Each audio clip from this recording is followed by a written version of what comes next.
네, 오늘의 데일리 힌트 IBK 투자연구원 박근현 부장님 모시겠습니다. 네. 안녕하십니까? 네, 안녕하세요. 예. 네.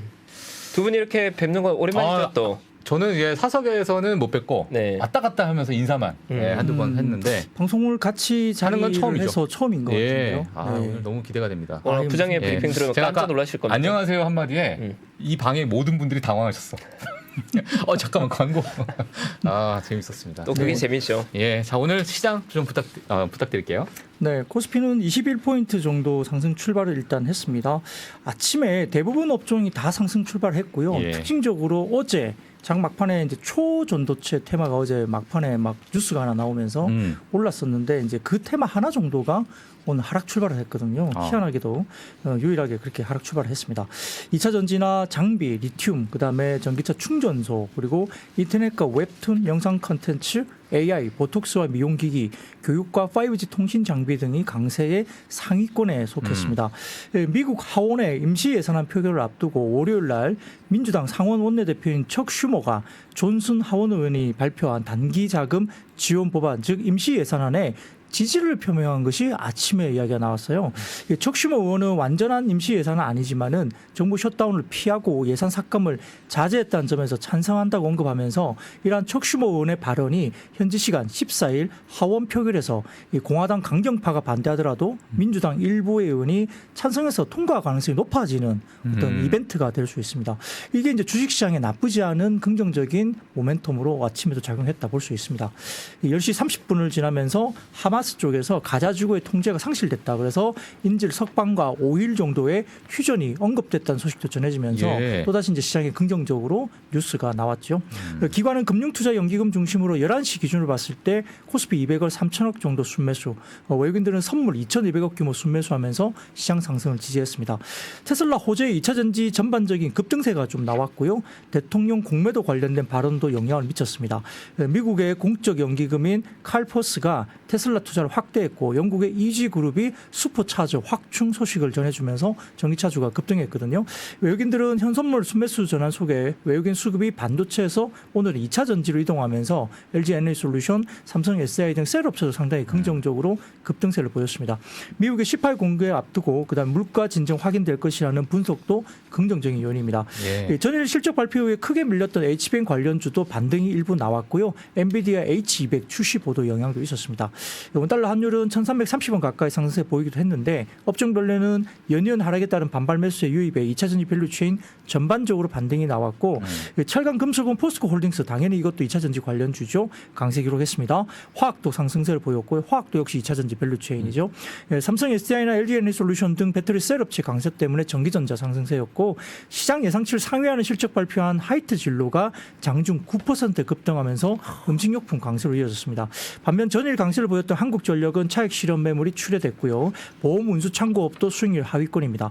코스닥은 외국인 중심으로 자기금이 유입되면서 2차 전지 밸류체인 반등에 힘입어서 2% 중반대 상승세 기록했고요. 다만 800선 회복까지는 아직은 역부족인 모습인데 업종별로는 역시 일반 전기전자나 통신 방송 서비스, IT 부품이 강세였고 테마별로는 우주 항공 테마주 강세 전개가 됐습니다. 네, 오늘 사실 어제와 시장운도 굉장히 다른 느낌이었고 어제는 시장이 좀 흘러내린 모습이었는데 오늘은 2차 전지 소재 쪽의 낙폭과대 종목들이 굉장히 강한 반등 보여주면서 네. 시장이 좀 코스닥이 특유한 힘을 좀 밀어주는 수급적으로 반전이 있는 하루였던 것 같습니다. 예, 아니 근데 전체적으로 이렇게 올라가다 보니까 야 이거 반등의 어떤 시그널 아니냐, 바닥 따지기 아니냐, 뭐 이런 의견이 있는데 뭐 어떻게 봐야 됩니까? 사실 10월 말에 수급 불안이나 시장에 대한 불안감은 상당히 좀 해소가 됐던 것 같고 네. 어쨌든 저점을 한번 확인하고 단기 반등 이후에 다시 조정받고 재차 반등하는 거니까 시장이 전반적으로 하방에 대한 두려움은 좀 많이 줄어든 것 같고 심리율은 좀 안정된 것 같습니다. 예. 제가 느끼기에도. 네. 알겠습니다.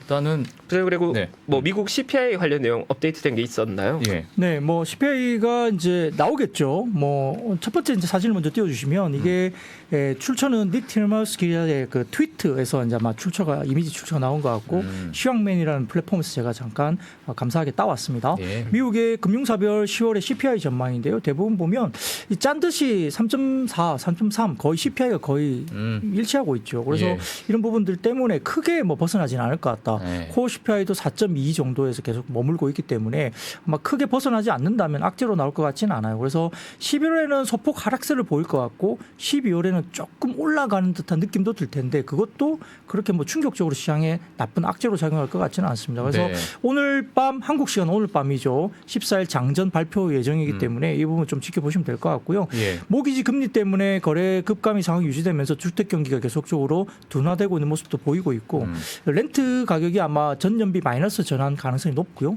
유가도 최근에 좀 빠졌기 때문에 10월 중에 지속 하락에 영향을 미칠 것 같습니다. 예. 그래서 9월 달에 3.7 정도 수준이었는데 헤드라인 CPI 컨센서스가 3.3 정도로 내려오니까 뭐 나쁘지 않을 분위기로 가니까요. 예. 일단 오늘 장 전에 한번 보시면 될 것 같습니다. 예, 저게 뭐 유가 하락의 요인이겠죠. 예, 헤드라인 CPI가 좀 내려가는 거.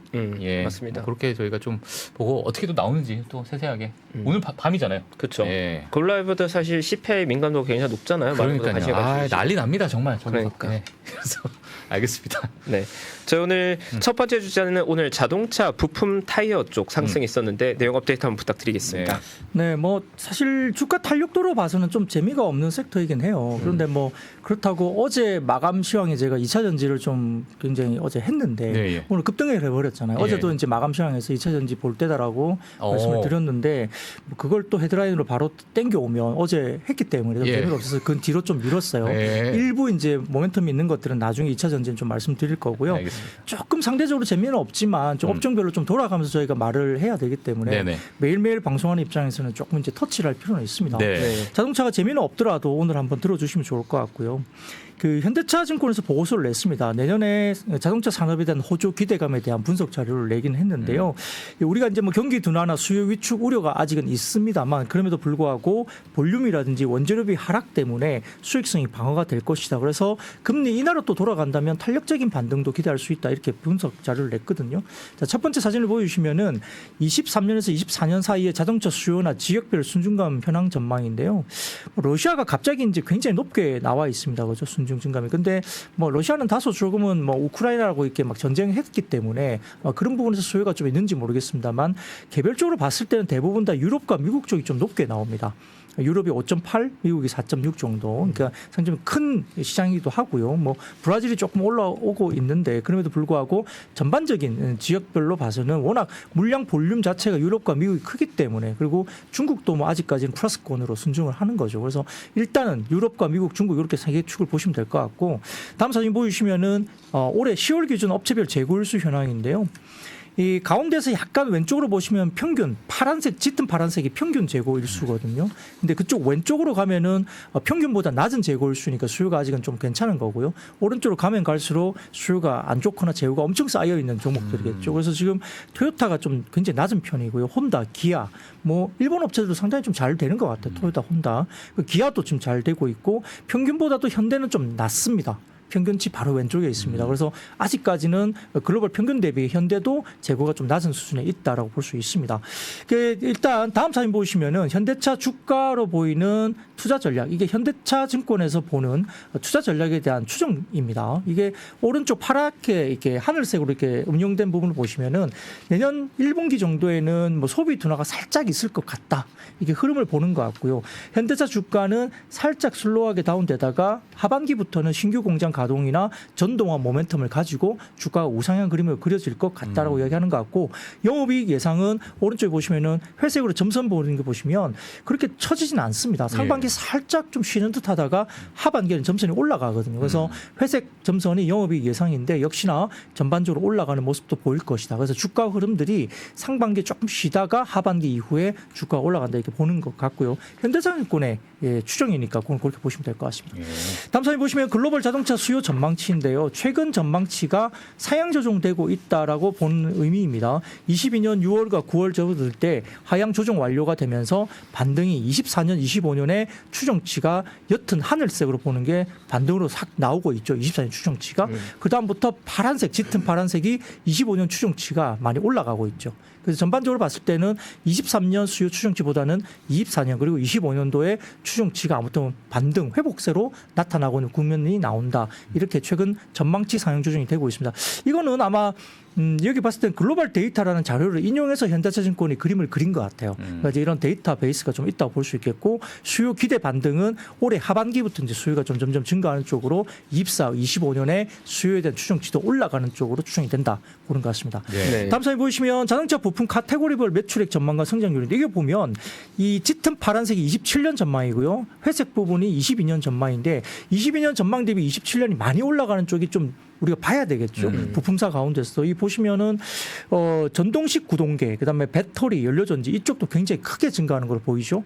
그리고 그다음에도 인테리어나 뭐 전장 사업부, 그다음에 휠 타이어, 그다음에 바디 타이어 부분도 상당히 많이 증가하는 걸 그러네요. 보여요. 그러니까 의외로 타이어 수요도 상당히 좋을 것 같다라고 성장률을 그린 것 같고요. 뭐 그 외에도 이제 다른 부품들마다 전망치가 어떻게 차이가 나는지 좀 봐야 되는데 IC 이분들은 오히려 또 빠지는 쪽으로 전망이 되고 있죠. 그래서 여기 보면 어떤 쪽의 부품들이 좀 더 전망치가 상향 조정되고 있는지를 조금 카테고리별로 이제 부품을 해놨기 때문에 예. 이것도 스타디를 좀 해볼 필요는 있겠다 네. 생각이 듭니다. 역시 배터리가 제일 크긴 하네요. 네, 그렇죠. 그런 네. 부분입니다. 그래서 다음 사진 보시면은 배터리 가격이 예상보다 빠르게 하락한다는 건데요. 역시나 이 아래쪽에 자세히 보시면 파란색 점선이 쭉 나와 있습니다. 이게 가격 경쟁력 분기점, 킬로와트 시당 US 달러로 이제 100 정도가 되는 킬로와트 시당의 가격 분기점이거든요. 근데 배터리 가격이 쭉 빠지는데 GM의 얼티움 같은 경우는 타겟이 23년 정도에 100 정도를 놓고 이제 타겟을 갖고 있다는 거고요.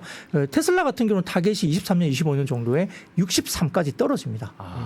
그러니까 이제 일단 배터리 가격에 대한 테슬라의 경쟁력도 굉장히 낮아지는 거죠. 예. 그런데 이제 완성차도 그럼 가격을 또 떨어뜨릴 수 있는 룸이 생기는 그렇죠. 거잖아요. 그러면 판매량에도 볼륨 증가가 어느 정도 충분히 이루어질 수 있는 국면에서는 경쟁력이 좀 있어 보이는 국면이 있는 것 같습니다. 그래서 이런 부분들을 가지면서 배터리 가격도 예상보다 빠르게 하락하면서 23년, 24년 넘어들면 아마 가격 경쟁력 분기점 아래로 떨어지는 게 24년 정도부터는 가시화될 것 같다. 그러면 이제 수요 증가, Q의 증가가 나올 수 있다는 이야기를 하는 겁니다. 이거는 전기차도 마찬가지고 완성차도 마찬가지인데 아마 이 부분은 배터리 쪽이니까 아무래도 전기차 수요 Q의 증가가 내년부터 있을 것이다. 어제 2차 전지를 좀 보자는 이유도 그 가격에 있었거든요. Q의 증가가 분명히 나온다는 이야기를 어제 말씀 좀 드린 것 같습니다. 네. 그래서 완성차뿐만 아니라 뭐 타이어 그다음에 부품사들이 오늘 조금 주가들이 올랐다는 건데 예. 다올투자증권에서 다음 사진 보시면은 특별하게 타이어 업종에 대한 관심을 좀 나타냈어요. 다올투자증권 리포트를 보시면 이거 넥센 타이어 영업이익, 금호 타이어 영업이익 등등 한국 타이어 ASP 추이인데요. 대부분 보면 영업이익이 22년부터 적자가 나오다가 23년부터 넥센 타이어도 영업이익이 턴어라운드가 바로 시작되고 있고요. 그 증감 폭도 코로나 이전보다 훨씬 더 커집니다. 그리고 금호 타이어 같은 경우도 영업이익이 베트남 증설 효과가 기대되면서 23년, 24년부터 쭉쭉쭉 올라가는 모습을 보이고 있죠.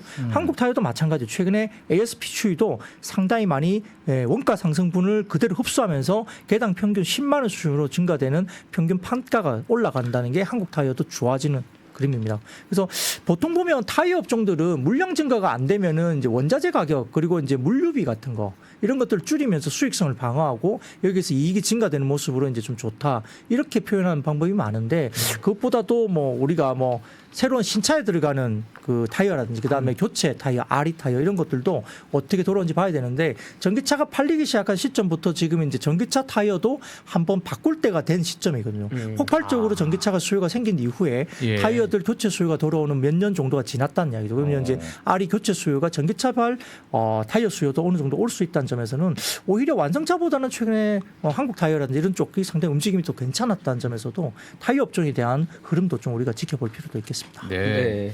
사실 어떻게 보면 타이어가 자동차 부품이다 보니까 많은 투자를 지루한 영역으로 생각을 하지만 최근에 스펙이 더 고화되면서 마진도 더 늘어나고 있고 예. 예전보다 요구된 요건들이 까다로워지다 보니까 사실은 성장이 있는 영역이라는 거죠. 저평가된 영역에서는 접근할 만한 섹터인 것 같아요. 네. 이 고무 가격도 안정화되는 부분에서 원자재 관련 부분에 그리고 이제 우리가 과거에 막 전쟁 터졌을 때는 물류비가 엄청나게 비쌌잖아요. 예. 근데 그런 물류비가 확 줄어드니까 확실히 이제 원가율이나 어떤 이익률에 대한 상당히 좀 긍정적인 효과도 있을 것 같습니다. 네, 알겠습니다. 일단 교체 수요가 이제 앞으로 좀 붙을 것이다. 음. 근데 이제 뭐 과거 사실 뭐 테슬라 같은 경우에도 가격을 낮췄는데 이 수요 탄력성이 붙을 것이냐에 대해서 약간의 좀 회의적인 의견이 조금 있긴 했었는데 네. 여기서는 그래도 긍정적으로 지금 보고 있다는 얘기네요. 결국 맞습니다. 전반적으로. 네. 알겠습니다. 네. 오늘 두 번째 주제는 컨텐츠 쪽 한번 볼까요? 네. 네. 네. 뭐 사진을 띄워주시면 이 K 컨텐츠 영상 산업 육성 이게 정부에서 오늘 발표를 했거든요. 1조 원 규모의 펀드 신설하는 부분이 나오는데요. 그러면서 이제 전략적인 어떤 컨텐츠 펀드도 육성하고 세액 공제도 나오고 그다음에 여러 가지 뭐 산업 활성화라든 이게 이제 비단 웹툰뿐만 아니라 뭐 컨텐츠 전반적인 어떤 지원책으로 보시면 되겠습니다. 그래서 띄워져 있는 이 내용들은 그냥 이렇게 참고를 하시면 될 것 같고요. 더군다나 지금 구글 플레이가 16일 부산에서 개최되는 게임쇼 G스타에 네이버 웹툰의 IP를 기반으로 한 게임 3종을 공개할 것 전해지면서 웹툰에 이제 여러 가지 이슈가 좀 있습니다. 더군다나 우리가 지금 뭐 네이버 웹툰뿐만 아니라 뭐 여러 가지 국내 웹툰 일본 시장에서도 상당히 좀 피코마나 이런 것도 괜찮잖아요. 그래서 우리가 상당히 좀 웹툰 것도 상당히 최근에 주가 흐름이 괜찮았습니다. 지스타에서 공개되는 게임 3종이 글로벌 웹툰 게임즈 프로그램의 일환으로 알려져 있고요. 오는 24년 정시 출시 목표로 개발 중에 있고 선정된 3개 게임은 네이버 웹툰의 IP인 레사라는 작품 이걸 활용한 2개 작품 그리고 사신소년이라는 작품을 활용한 1개 작품입니다. 구글 플레이는 네이버 웹툰 그리고 한국컨텐츠진흥원과 함께 22년 2월 글로벌 웹툰 게임즈 프로그램 협약을 맺은 적이 있기 때문에 이런 것들이 이제 가시화되는 걸로 볼 수 있겠고요. 인기 웹툰을 영상 컨텐츠로 재가공하는 트렌드가 동남아 시장으로 확대되고 있다. 그러니까 이제 국내에서 이야기되고 있는 웹툰이 동남아 쪽에서 다시 뭐 리메이크나 뭐가 되고 있다는 게 이제 지금 바람을 불고 있다는 겁니다. 이 카카오 엔터테인먼트가 웹툰 IP인 N번째 연애를 대만 제작사인 인디즈 엔터테인먼트가 현지 드라마로 제작한다 발표했고요. 역시 이제 네이버 웹툰도 국내에서 드라마로 제작된 이 회사의 웹툰 IP 내에서 내 아이디는 강남미인이라는 그 드라마가 있었거든요. 내년 초에 태국 드라마의 방영이 또 목표인 걸로 알고 있기 때문에 웹툰 하나로 우리가 영화도 만들고 드라마도 만들고 최근에는 뮤지컬도 만들거든요. 뭐 이런 것들이 되면서 원소스 멀티 유즈가 되는 거죠. 그래서 웹툰도 상당히 좋은 컨텐츠로 재가공이 되고 또 인기도 상당히 좋았다 이렇게 볼 수도 있습니다. 그래서 이제 MBT나 Y랩, 빈스 미디어, 키다리 스튜디오 등의 웹툰 관련주도 좋았는데 자, 첫 번째 사진 띄워주시면은 매출액 가운데 네이버 웹툰, 그다음에 카카오 계열의 합산, 그다음에 뭐 MAU 그러니까 접속률이죠. 네이버 웹툰 관련 MAU인데요. 전반적으로 상당히 계속적으로 이렇게 증가되는 모습이 보이고 있고 국내 같은 경우도 네이버 웹툰 매출액이 빨간색으로 표시되어 있는데 나쁘지 않아요. 빨간색도 괜찮고요. 그다음에 뭐 인도네시아 같은 쪽도 마찬가지고 뭐 태국이나 미국 쪽, 뭐 나머지 쪽도 같이 대부분 다 보면 성장세가 보이고 있다 모습이 보입니다. 그리고 MAU 인당 뭐 가격 이런 부분들도 상당히 최근에 21년 이후부터 22년에 쭉 올라오는 모습이 계속 보이거든요. 그래서 웹툰 시장이 계속 커지는 건 맞는 것 같아요. 그다음 사진 보시면은 네이버 웹툰 글로벌 거래액인데요. 여기 보시면은 21년 1분기 대비해서 23년 3분기로 왔을 때는 단위가 엄청나게 올라가고 그러네요. 있죠. 그래서 네이버 웹툰 시장도 계속 나타나고 있다. 그래서 웹툰이 이제 재밌는 웹툰도 있고요. 또 성인용 웹툰도 많아요. 그러다 보니까 또 그걸 계속 보는 분들은 또 계속 보십니다. 그래서 그런 것들은 계속적으로 좀 시장이 넓어지는 부분이 있고 또 웹툰의 작가들이 또 대부분 보면 예전에 굉장히 좀 작가에 대한 여러 가지 부분들이 그 뭐라 그럴까 우리가 대우라 그럴까요? 수입이 예전에 좀 작았다면 그건 굉장히 인기 작가들이 나오면서 돈을 벌고 그쪽 뛰어드는 작가들도 되게 많죠. 그래서 인기 스타 작가들도 굉장히 많이 벌어지고 있다 이렇게 볼 수 있겠고 카카오 피코마 거래액이나 뭐 YY 성장률 추이도 보면 절대 거래액은 계속 증가합니다. 그죠? 아까 보여드렸던 유안타증권의 자료 보시면 막대 그래프가 계속 피코마 거래액이 증가하죠. 그리고 다소 조금은 정체되던 어떤 YY 증감률이 성장률이 이제 다시 23년 1분기 이후로 고개를 들기 시작하면서 우상한 그림이 그려지죠. 그러니까 이런 부분들을 봤을 때는 웹툰 관련된 쪽도 우리가 뭐 멀티플을 좀 봐야 되겠지만 성장세는 여전히 이어지고 있는 컨텐츠 중에 하나다 이렇게 볼 수 있겠습니다. 네, 알겠습니다. 전 사실 이런 기사 보면 격세지감인 게 사실 박 팀장과 제가 어릴 때는 뭐 만화 원작으로 애니메이션 되고 영화 제작 이런 게 다 일본 거였잖아요. 맞아요. 근데 이제 한국산 웹툰이 드라마 되고 캐릭터화 되고 영화 되고 뭐 굉장히 정말 이제 컨텐츠가 한국이 이제 메인이다 전 세계에서 자부심을 좀 느낍니다. 무빙도 웹툰 아니었어요 원래? 그렇죠. 예, 그러니까 네. 그 여러 가지 이야기들이 너무 재밌으니까. 맞아요. 지금 기존에 있었던 그 드라마에서 볼 수 없었던 그런 이야기들은 웹툰에서 좀 많이 볼 수 있으니까 뭐 앞으로도 뭐 기대가 많이 되는 그런 부분인 것 같습니다. 이 부분은 한국이 제일 잘한 게 사실 엔터 쪽도 거의 세계 최고 수준인데 이런 컨텐츠 쪽도 한국이 이전에 글로벌 스탠다드를 거의 지배하는 느낌이라서 그렇죠. 사실 론 뉴스는 볼 때마다 약간 자부심이 부심이 듭니다. 별표 쳐놨습니다. 여기. 근데 컨텐츠를 보면 한국 사람들이 스토리를 참 잘 만드는 것 같아요. 그러니까요. 예. 웹툰 보세요? 저는 웹툰 안 보는데 예전에는 그냥 만화책이란 걸 주로 이제 많이 봤죠. 맞아요. 예, 그래서 우리가 이연셋이라든지 우리가 알고 있는 분들 많잖아요. 오일용 그분은 이제 축구 만화 같은 거 이렇게 그런 거 딱 특별하게 찐 그 또 특성화된 그게 있었죠 작가분들이. 이현세 씨는 이제 우리가 뭐 야구 만화 등등을 포함한 까치 시리즈가 있는 맞아요. 거고죠. 완전 그때는 뭐 빠졌죠. 예. 뭐 챔스 뭐 이런 것들 막 만화책 보면서 했는데 어느 순간 이제 책이 갑자기 없어지고 이제 플랫폼으로 넘어오면서 이게 무료 뭐 웹툰 서비스 형식으로 나왔잖아요. 예. 그러니까 이제 출판 문화가 완전히 그때부터 확 이게 젖어들었죠. 그리고 제가 좀 깜짝 놀랐던 거는 제가 슬램덩크를 극장 가서 봤어요.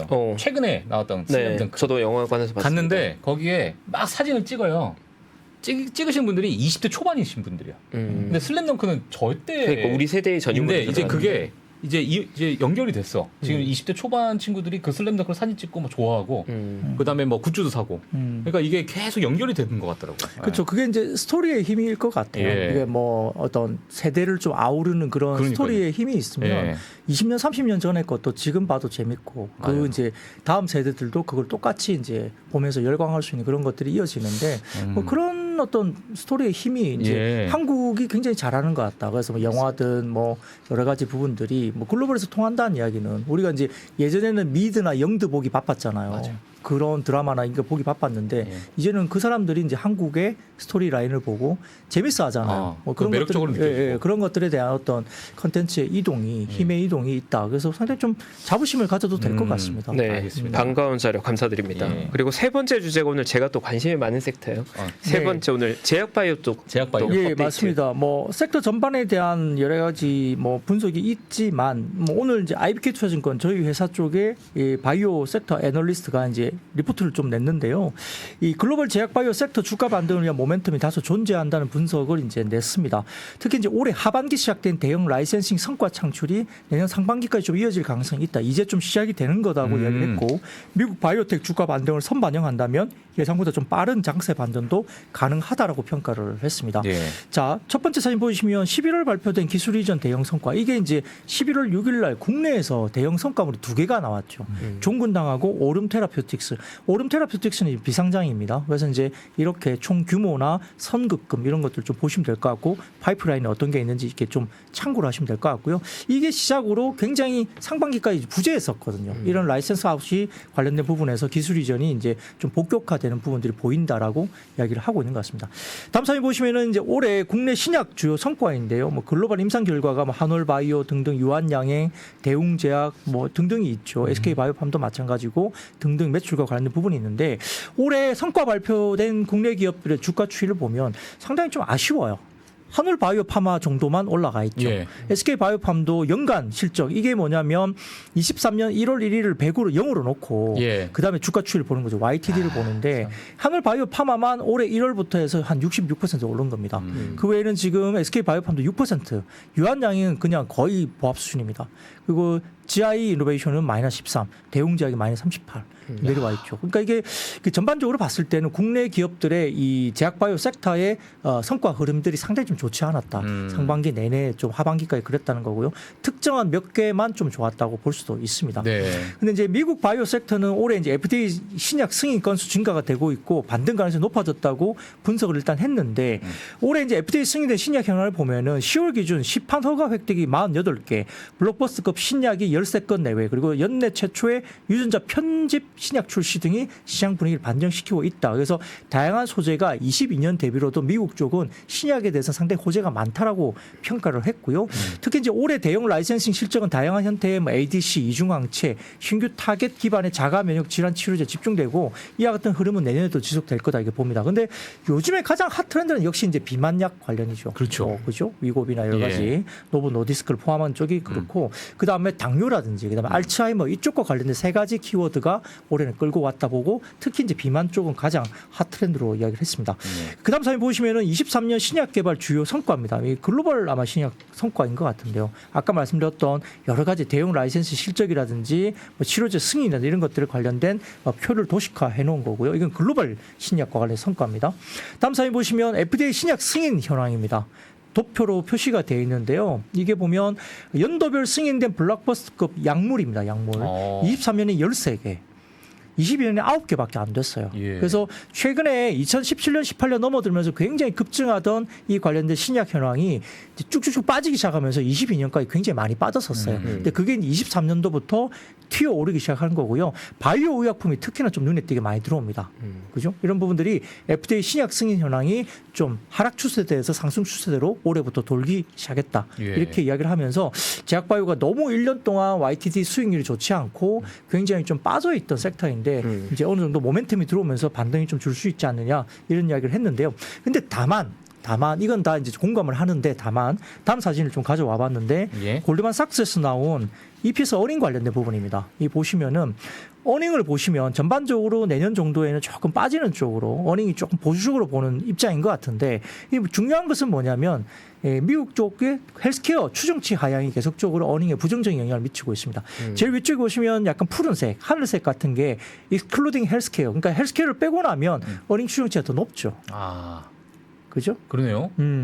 그러니까 전반적으로 봤을 때는 예. 뭐 예를 들어서 중간에 짙은 파란색 보시면은 매그니피컨트 7 요즘에 이제 이야기하는 7개 대형주 빼고 나면 완전히 확 처지잖아요. 그러네요. 그러니까 결국은 이제 이게 뭐냐면 이제 IT, 빅테크가 굉장히 좋은 건데 역시나 헬스케어를 빼고 나니까 더 올라가죠. 그러니까 이제 역시 헬스케어는 좀 어닝 부분에서는 미국도 좀 굉장히 보수적으로 보고 있다. 그러니까 이제 주가 흐름들이 헬스케어 예. 쪽에 좀 쉽지 않은 흐름들이 나오고 있는 이유도 여기에 좀 있는 것 같고요. 예. 그런 부분들은 미국 시장에서 조금은 헬스케어 쪽의 흐름들에 대해서 긍정적으로 어닝은 보고 있지는 아직은 않다라는 게 저희가 조금 아쉬운 부분입니다. 예. 뭐 국내 시장도 마찬가지일 수 있어요. 그러니까 그거는 좀 봐야 될 것 같고. 그러니까 지금 뭐 비만약이고 어쩌고 이야기가 나오지만 몇 개 특정한 종목들 말고는 쉽지 않을 수 있고 그러면 이제 따박따박 실적이 나오는 뭐 삼성 바이오로직스라든지 뭐 이런 것들 중심으로 그냥 보자.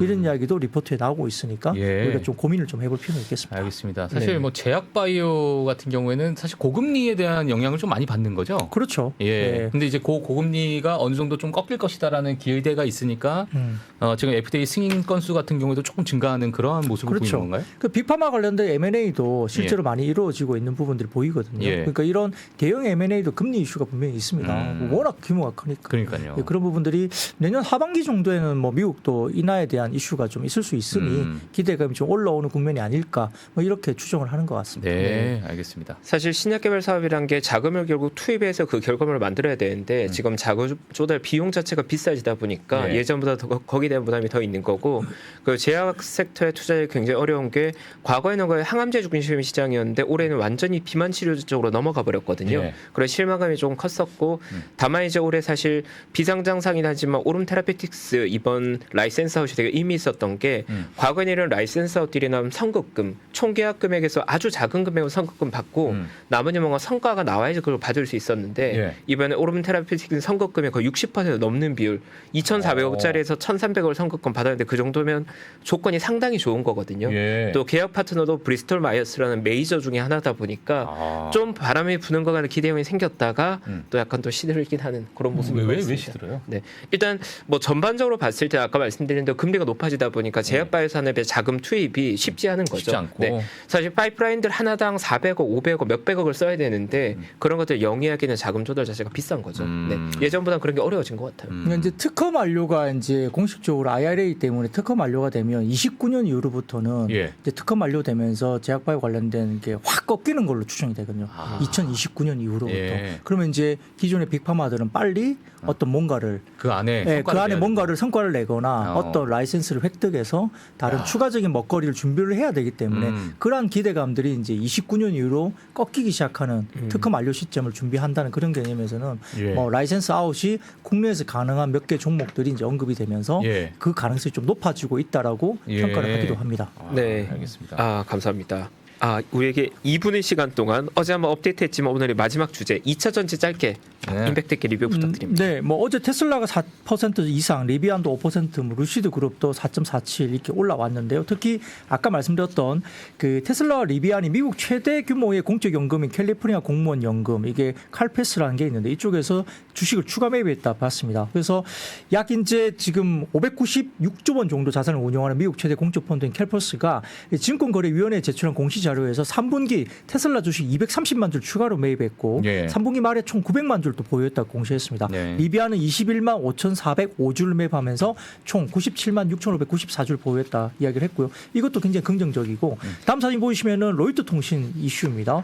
상원 의원 쪽에서 미국 쪽의 상원 의원이 재무부에 중국 배터리 회사의 광물 그리고 미국 전기차 세액 공제 관련된 부분에서 금지 요청을 했다. 그러니까 이제 중국에 대한 어떤 굉장히 좀 막는 그런 쪽의 이야기 나왔죠. 그러면 한국 쪽에는 다소 조금 긍정적인 센티먼트를 가질 수 있는 이슈입니다. 이거는 어쨌든 미국의 상원 의원 쪽에서 이야기가 나오고 있다. 이게 진행되고 있다는 거고요. 네. 이런 부분도 좀 봐야 될 것 같고 그다음에 전기차 등에서 사용된 사용후 배터리를 직거래하거나 중개하는 시장을 조성하는 방안이 추진된다. 소식이 이야기됐기 때문에 이거는 이제 폐배터리 이슈이잖아요. 네네. 그러니까 이런 것들도 같이 이야기가 된 것 같습니다. 그래서 우리가 말씀드렸던 2차 전지, 셀, 양극재, 리튬, 폐배터리, 충전소 이런 것들이 등등 오늘 굉장히 좋았죠. 어제 말씀드렸던 캐즘의 영역 우리가 이제 계속 이야기하는 중간에 좀 일시적인 수요 둔화 영역을 이야기하는 겁니다. 첫 번째 사진을 좀 주시면 캐즘의 영역에 진입한 전기차 시장이라는 그 리서치, NH최종권 리서치가 있는데 이걸 보면 역시나 최근에 쭉 얼리 어답터들은 어차피 많이 샀어요. 지금 이제 캐즘의 영역이 들어왔고 여기에 대해서 약간 쉬어가는 수요 둔화가 일시적인 영점이 들어와 있다. 그게 오른쪽 사진 보시면 노르웨이 쪽도 캐즘의 영역에서 잠깐 주춤했다가 2015년 노르웨이가 침투를 17% 이후에 일시적인 둔화를 겪고 2017년부터 다시 본격 성장.